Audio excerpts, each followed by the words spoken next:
estaba mi corazón, pero tu mano me rescató. Del polvo yo volví a nacer. La salvación en ti encontré. Tu amor no puedo expresar. Te seguiré por la eternidad. En tu gracia caminaré. En libertad siempre viviré.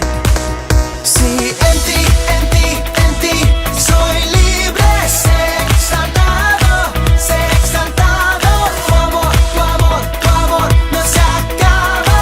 Oh, oh, oh. Tú vivo estás en mí. No hay nadie en tu lugar. Te necesito, Dios. Eres mi libertad. Oh, oh, oh.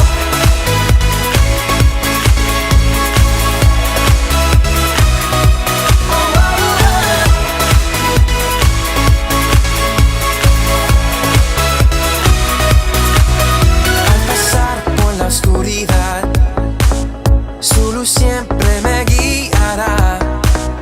Mis cadenas Jesús rompió, con su mano me rescató. Este mundo terminará, te seguiré hasta el final. Haz en mí, Dios, tu voluntad. Venga tu reino a este lugar. Sí, en ti soy libre. Sé exaltado, sé exaltado. Tu amor, tu amor, tu amor no se acaba. Oh, oh, oh. Tú vivo estás en mí. No hay nadie en tu lugar. Te necesito, Dios. Eres mi libertad. Oh, oh, oh.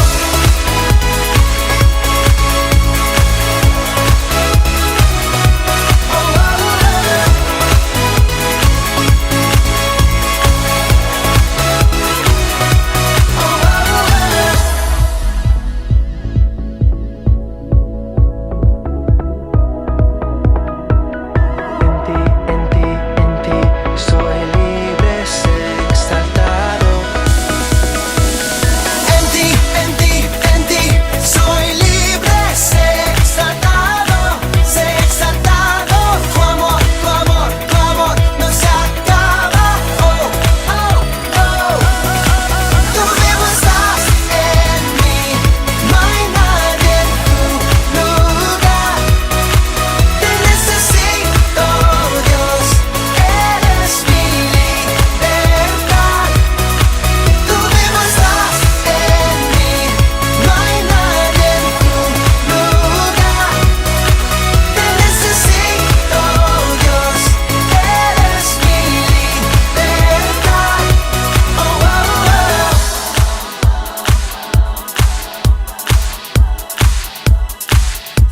Oh, oh, oh. ¿Qué pasaría si tuvieras un encuentro con un extraterrestre? Sería interesante, impactante, y seguramente tu vida no sería igual a partir de ese encuentro. Bueno, quiero animarte a que prestes atención al siguiente video. Es el relato, la lectura de Marcos capítulo 9, a partir del versículo 2 hasta el versículo 13. Es un relato que también aparece en Lucas 9 y Mateo 17, y es el relato de la transfiguración de Jesús. Sí, es un momento en que Jesús, con su círculo íntimo, sus 3 discípulos con los que más relación tuvo, sube a un monte y nos dice el relato que la apariencia de Jesús cambia, su rostro dice que se ilumina, brilla, y su ropa se vuelve blanca como la luz. Entonces acontece esto que vamos a ver. Y ese encuentro transforma a esos discípulos.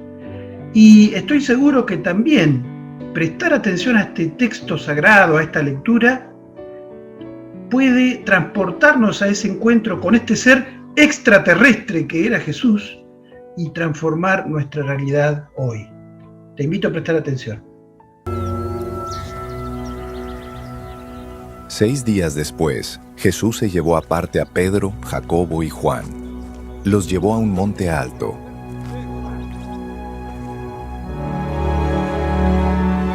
Y allí se transfiguró delante de ellos. Sus vestidos se volvieron resplandecientes y muy blancos como la nieve. Nadie en este mundo que los lavara podría dejarlos tan blancos. Y se les aparecieron Elías y Moisés, y hablaban con Jesús. Pedro le dijo entonces a Jesús: «Maestro, qué bueno es para nosotros estar aquí. Vamos a hacer 3 cobertizos, uno para ti, otro para Moisés y otro para Elías». Y es que no sabía qué decir, pues todos estaban espantados. En eso vino una nube y les hizo sombra, y desde la nube se oyó una voz que decía: «Este es mi Hijo amado, escúchenlo». Miraron a su alrededor, pero no vieron a nadie. Solo Jesús estaba con ellos. Mientras bajaban del monte, Jesús les mandó que no dijeran a nadie nada de lo que habían visto, hasta que el Hijo del Hombre hubiera resucitado de los muertos. Por eso ellos guardaron el secreto entre sí, aunque se preguntaban qué querría decir aquello de resucitar de los muertos. Entonces le preguntaron: «¿Por qué dicen los escribas que es necesario que Elías venga primero?». Él les respondió: «A decir verdad, Elías vendrá primero y restaurará todas las cosas. ¿Y cómo entonces dice la Escritura que el Hijo del Hombre tiene que padecer mucho y ser despreciado? Pues yo les digo que Elías ya vino, y que hicieron con él todo lo que quisieron, tal y como está escrito acerca de él».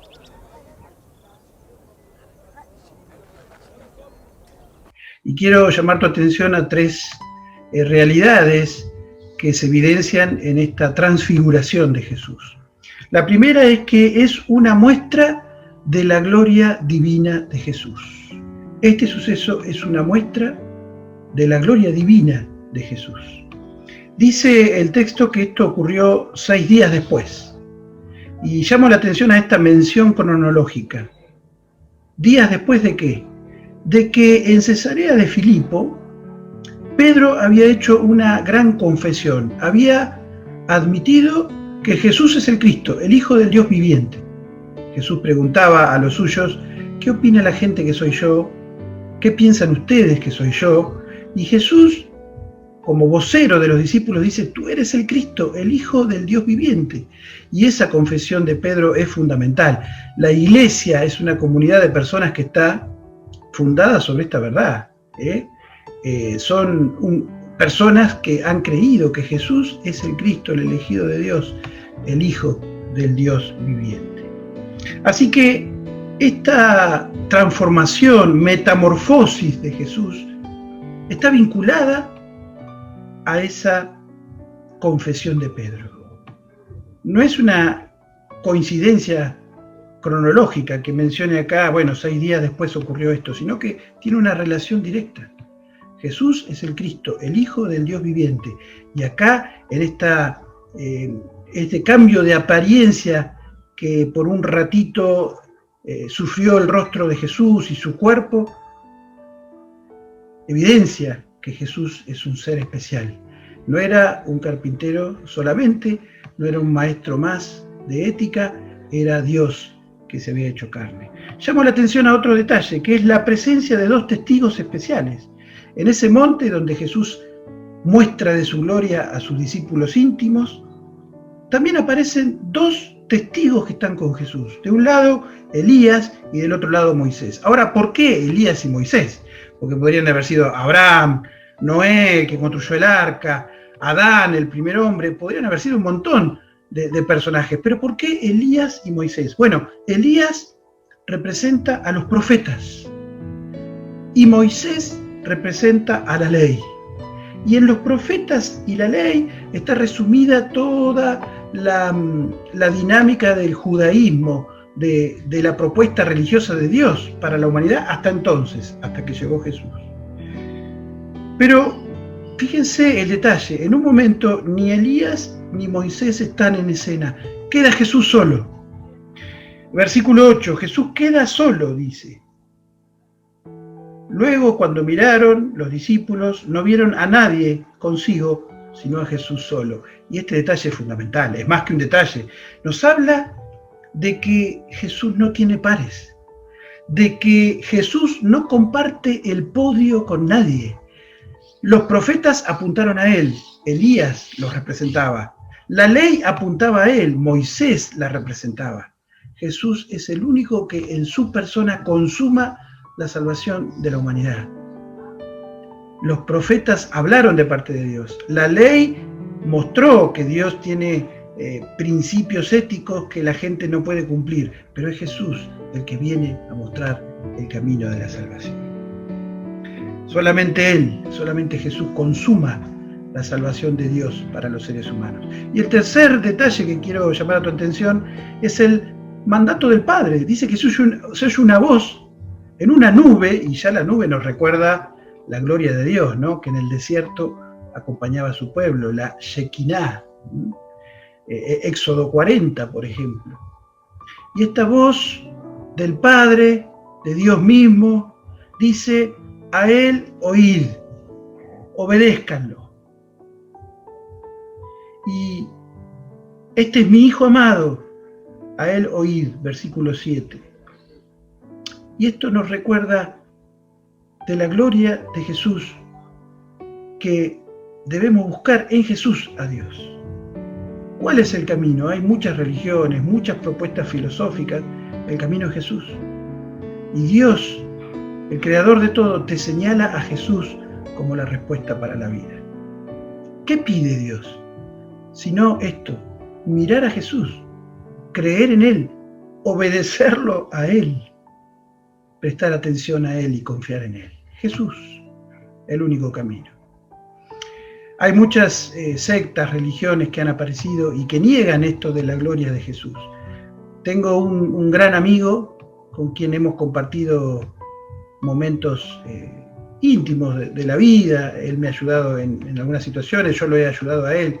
Pero me acuerdo que hasta el presente hay un punto en donde no podemos llegar a un acuerdo, y es un punto fundamental. Amo a este amigo, pero él siempre me dice, porque frecuenta iglesias y lee la Biblia, pero él me dice: mirá, Fer, yo creo que Jesús es el Hijo de Dios, pero no es Dios. Y yo siempre le digo lo mismo, y le digo: bueno, pero lo que estás diciendo es como creer que Juan Pérez es hijo de Francisco Pérez, pero no es Pérez. O sea, que Jesús es el Hijo de Dios significa que Jesús es divino. Lo que pasa es que no podemos entender y explicar a Dios. Dios es uno solo, pero a la vez es plural, es tres: Padre, Hijo y Espíritu. Y Jesús, en esta transfiguración, lo que estaba dando a sus discípulos era una muestra de quién es Él. Dios mostraba su gloria, se mostraba como el glorioso ser extraterrestre que llegaba a la tierra para salvarla. Y esto tiene un efecto transformador en sus discípulos y tiene que tener un efecto transformador en nosotros hoy. A Él oíd, a Él obedezca. La segunda realidad a la que quiero llamar tu atención es que, además de mostrar la gloria de Jesús, este episodio es un aliciente para la misión. Es un estímulo a sus discípulos para la misión, para lo que vendría. Dice Timothy Keller lo siguiente: la transfiguración no es solamente un truco milagroso para convencer a los discípulos de la deidad de Jesús. La transfiguración también es una experiencia de adoración colectiva que van a necesitar los discípulos para lo que les espera. Y es interesante, si vemos el contexto de este episodio, lo que sigue a continuación es que bajan del monte. Con esa visión de Jesús glorioso, los discípulos bajan al monte. ¿Y con qué se encuentran? Si ustedes leen unos párrafos después en la Biblia, verán que se encuentran con los otros discípulos que quedaron abajo, un señor que había traído a su hijo que estaba endemoniado, y los discípulos no habían podido exorcizar, liberar a esta persona. Entonces ahí actúa Jesús y por fin produce la liberación de este muchacho.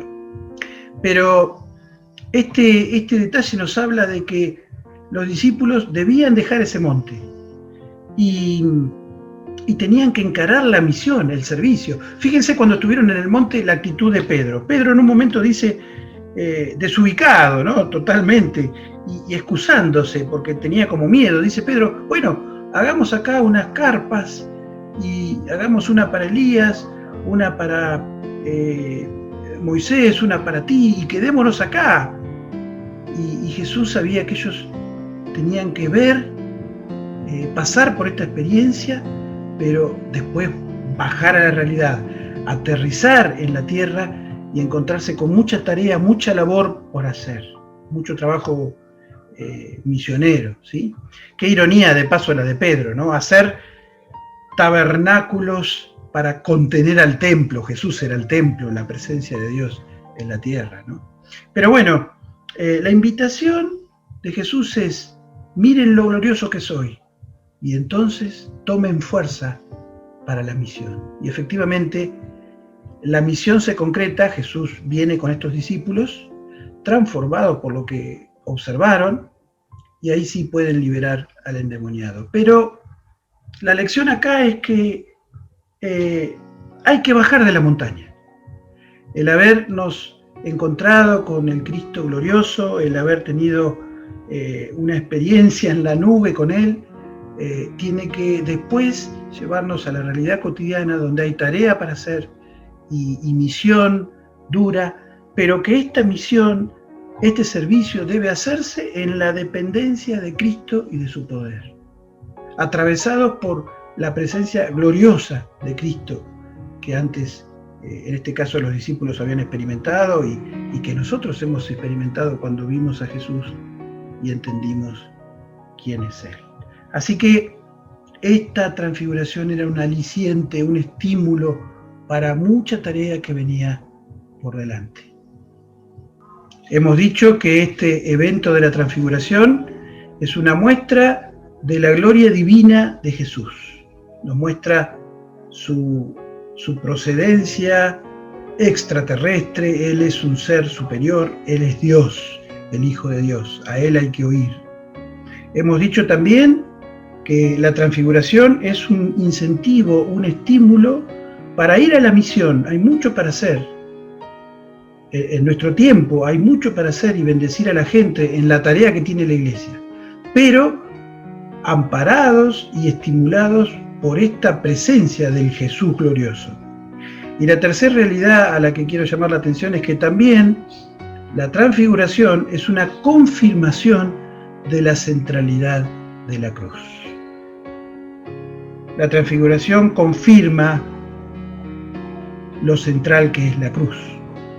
Y quiero leerte los últimos versículos, donde ya bajando del monte, Jesús empieza un breve diálogo con los discípulos y les dice, no cuenten a nadie lo que han visto. ¿Hasta cuándo? Hasta que yo resucite. Entonces dice que entre ellos guardaron el secreto, aunque se preguntaban, ¿qué es esto de que va a resucitar? ¿No? Y esta prohibición, este secreto que Jesús quiere guardar, es algo recurrente en los evangelios. ¿Por qué Jesús a veces dice, todavía no cuenten, todavía no revelen al mundo quién soy yo? Porque Jesús les está diciendo, hay una agenda divina que debe cumplirse. Todo en su debido tiempo, todo está planeado al detalle. Todavía no es tiempo. Una vez que se consuman los hechos, que Jesús dé la vida por la humanidad y resucite, entonces ahí sí los discípulos iban a salir a contar y a revelar definitivamente quién era este Jesús con el que habían convivido estos años y aprendido de sus enseñanzas. Pero fíjense cómo Jesús los lleva a su muerte y a su resurrección en el diálogo. El otro detalle es que él en este diálogo les explica sobre Elías y Y le preguntan estos discípulos, ¿por qué los maestros de la ley dicen que Elías tiene que venir primero? Y Jesús les dice, es cierto que Elías viene primero, pero ¿por qué las Escrituras dicen que el Hijo del Hombre tiene que sufrir y ser despreciado? Yo les digo, Elías ya vino. Ellos hicieron con él todo lo que quisieron, como dicen las Escrituras que le había de suceder. Este Elías es una referencia a una profecía, ¿no?, de Malaquías, que decía que antes de venir Jesús, el Mesías, el enviado de Dios, el Salvador, iba a venir Elías como su predecesor. Pero Jesús dice, Elías vino, porque está hablando de Juan el Bautista, ¿no? Y dice, hicieron con él lo que quisieron, porque lo ejecutaron a Juan el Bautista por pedir a la gente que se arrepintiera. Y Jesús de vuelta les vuelve su atención a la cruz. Concéntrense en las Escrituras. ¿Por qué dicen que el Hijo del Hombre tiene que sufrir y ser despreciado? Piensen en esto. ¿Por qué las Escrituras anuncian que este ser glorioso que ustedes vieron en el monte no debe permanecer para siempre en gloria, sino que tiene que sufrir y ser ejecutado? Tiene que padecer, ser tenido en nada, dice una traducción. Entonces, la transfiguración es una muestra de la gloria de Jesús, pero que también te deja el mensaje de que Jesús tenía que bajar de ese monte, de que tenía que bajar de esa gloria y humillarse. Y poco tiempo después iba a ser arrestado, juzgado injustamente, castigado y torturado y ejecutado. Por supuesto, después iba a resucitar, y es a lo que Jesús está haciendo referencia. Jesús nos lleva a la cruz al final de este diálogo como lo central. Él vino para ir a la cruz. Y un detalle más está en Lucas capítulo 9, versículo 31. Vieron que vimos que en el monte, entre Jesús, por un ratito se aparecen Elías y Moisés. Bueno, Lucas 9:31 dice que Elías y Moisés hablaban de un tema. ¿Cuál era el tema de su conversación? La salida de este mundo de Jesús que iba a llevarse a cabo en Jerusalén. Estaban hablando de la cruz, de ese clímax de la tarea que este ser glorioso había venido a realizar, que era dar su vida en la cruz por los pecados de la humanidad y luego vencer resucitando y volviendo a recuperar su gloria, que él mismo dejó, que él mismo sacrificó por amor a las personas, a los seres humanos. Quiero terminar este tiempo animándote a que pienses en esto de la centralidad de la cruz. La transfiguración nos muestra a este Cristo que es alguien distinto, un ser infinito en gloria. Y esta es una pequeña muestra de su deidad, de su majestad. Y te anima a vos que crees en Él, a que tomes coraje en este encuentro con Él, en esta visión de Él, en este poder de Él para hacer lo que Él te pide que hagas como iglesia, en la vida de misionera, de servicio que la iglesia tiene por delante. Pero quiero terminar hablándote sobre todo de esto último, de la centralidad de la cruz. Y te cuento algo que una vez escuché de un grupo de personas que estaba haciendo en nuestro tiempo turismo por Tierra Santa. Ellos estaban visitando lugares santos en Jerusalén y en esta oportunidad pasaron por el Monte Calvario, donde fue crucificado Jesús. El grupo iba avanzando, tenían un guía turístico, y de pronto uno del contingente quedó rezagado del resto y quedó ahí agachado, sentado en una roca al pie del monte Calvario. Entonces el guía turístico vio que aquel hombre quedaba rezagado y se acercó a él. Y cuando se acerca lo ve que está llorando y como si estuviera descompuesto. Entonces le pregunta: señor, ¿está bien? Tenemos que seguir con la excursión, pero si necesita algo nos ocupamos de su salud. Y este hombre lo miró y estaba llorando y le dijo: sí, estoy bien. Lo que pasa que este lugar me trae muchos recuerdos.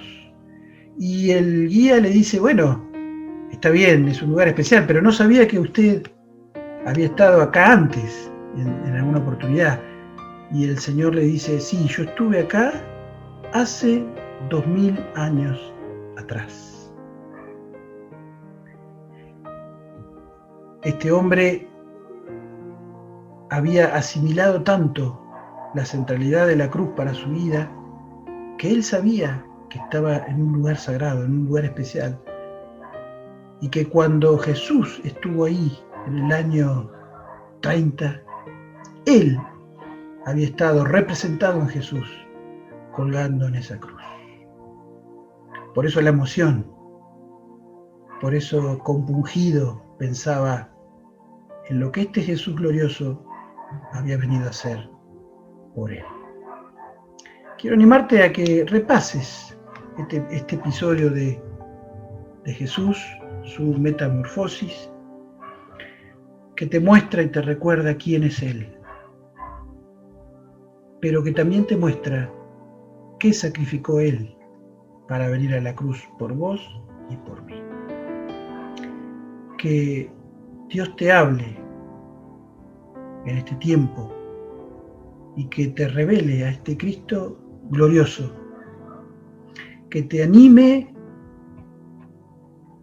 como respuesta a su visión, a la muestra de quién es Él, para que le sirvas, y que te enfoque en el evento más sagrado e importante para tu vida, que es la cruz, donde fue necesario que Él padeciera y fuera tenido como nada en reemplazo tuyo y en reemplazo mío.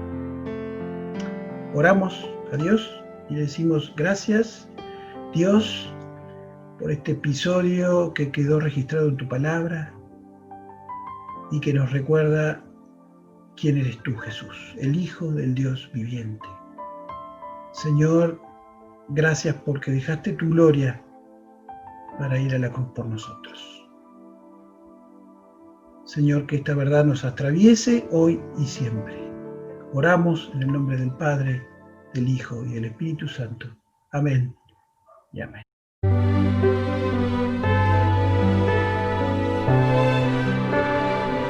Señor mi Dios, al contemplar los cielos, el firmamento y las estrellas mil, al oír tu voz en los potentes truenos y ver brillar el sol en su cenit, mi corazón entona la canción.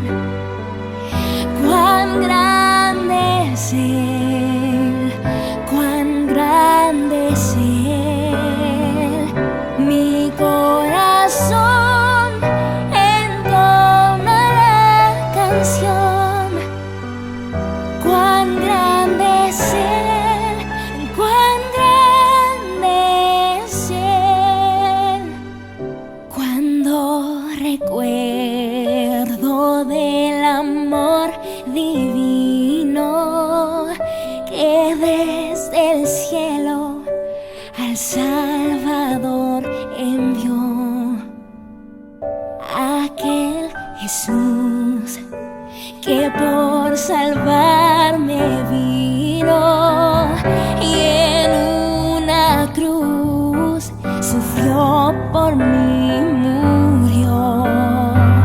Mi corazón entona la